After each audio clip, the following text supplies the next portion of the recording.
Always remember to do your own research and due diligence. It is important to invest in something that we understand and invest something you can afford to lose. Since lahat ng investment may risks, so kung gusto mo lang naman sumabay, it is your own discretion. Sa ramdam niyo pag mas malaki yung kapital. And invites. So dito sa invite section, ayan kung di nyo pa napapanood yung video na yun, yung how affiliates, ayan, flash ko dyan sa screen.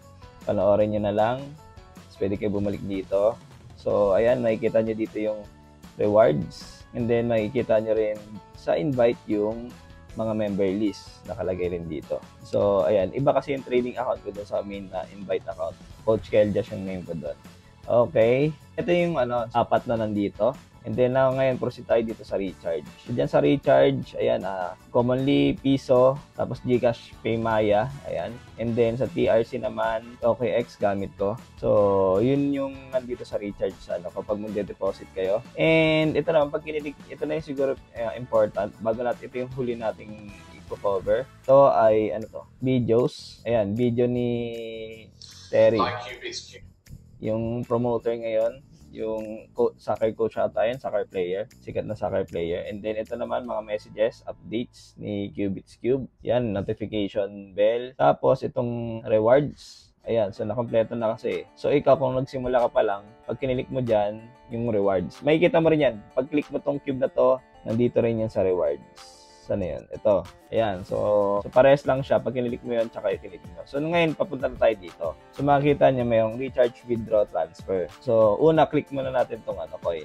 Itong coin na to, pang-upgrade kasi yan ng server. Ayan, Pwede mo rin pala siyang i-convert into USD. So, ayun, makikita niyo 131.34 is equal to 0.42 USD. Okay?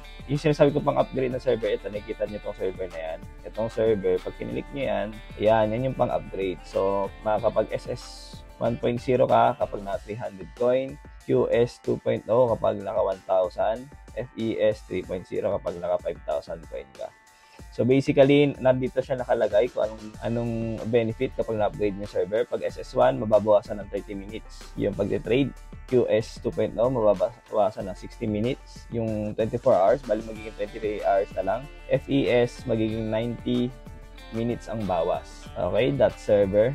And then, ito yung mining. Ito yung siguro, pwede mo tong oras-oras daw gawin. Ayan, mining records. Ayan. Hindi kasi ako nagaganti. Pero maganda rin ito para mabilis niya rin ma-earn ito. Ito kasi mabilis ito ma-earn kapag sa invite. So, mining. Ayan, pag kinilik nyo. So, ayan, success. Pagka-finish, pagkatapos ng loading, congratulations on receiving a reward from mining. 0.2 coin. Kasi may mga ganyan-ganyan pa. Okay? So, yun yung sa may server. And itong coin na to, yung significance sa and yung mining. Sa referral naman, pag kinilik mo, ayun, papupunta ka lang ulit dun sa may yung parang pag kinikita sa affiliate. And then, sa invite, ayan, mapupunta ka lang din doon pag kinilik mo rin yung invite sa unahan. Wallet. So, dito may ilalagay yung mga wallet. So, halimbawa, TRC or pwede dito Gcash ata. Yun, pwede mo ilagay yung Gcash mo so that pag mag-withdraw ka, dyan mo na rin ilalagay. Ako kasi dun sa isang account, dun kami nag-withdraw sa main account ko, sa wallet.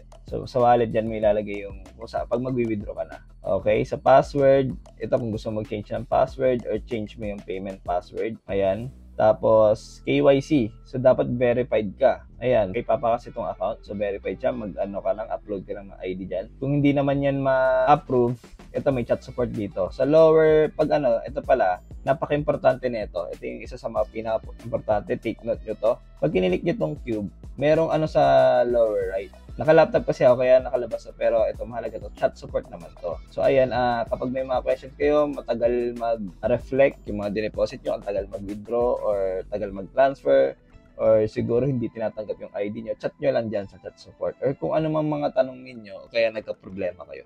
Super helpful niyan. Okay? And rewards, nabanggit ko na. Language, pwede mong gawin Tagalog. Ayan, Filipino. Wika, naging wika. So, ito yung tsura niyan. So, ako, I prefer na English lang talaga. And then, logout. Kung gusto mong i-logout yung account. So, ito naman yung tatlo, recharge. Yung kanina, recharge din. So, ganun din dito. Pag kinilik mo, pupunta ka dito. Withdraw. Ito naman, kung ano yung nakakonect sa yung wallet and lalagay mo. So, since walang nakalagay na wallet dito, bind pa daw.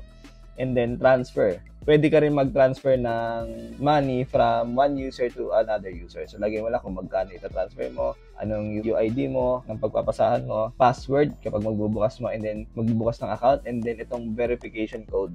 Send mo lang to, and then mag-i-email sa'yo. And yun, ganun na yung navigation. Siguro, kalikutin nyo lang. Kalikutin nyo lang to. Basically, yun lang yung laman netong m.cubitscube.com/number. So, ayan, kita-kits sa next video natin.